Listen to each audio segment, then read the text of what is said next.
No, vosaltres tingueu que adaptar, vosaltres teniu que portar-ho tot, però que si no n'hi ha transport. Entonces jo dic, com jo tinc un cartell que posa que el transport és gratuït, dic, jo no vaig a dir-los perquè si nosaltres cobraven. Jo dic, pues jo vaig a portar-ho normal.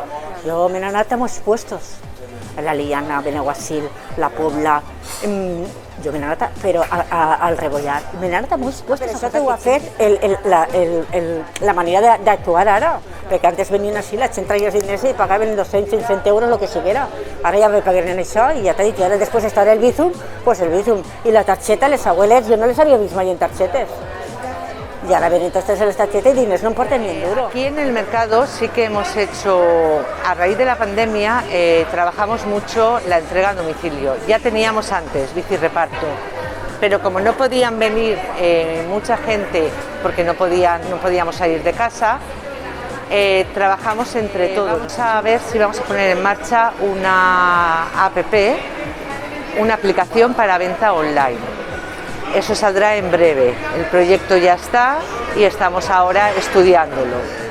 Se inventó un servicio de domicilio que no estaba creado, se hizo, ya te digo, en conjunto, gente que a lo mejor parecía que no había un buen trato, que va, todo lo contrario. Esto hizo que nos acercáramos mucho más. El futuro de los mercados, todo el mundo dice, es que los mercados, el futuro, es complicado, ¿vale? Es complicado, estaba antes y va a ser ahora.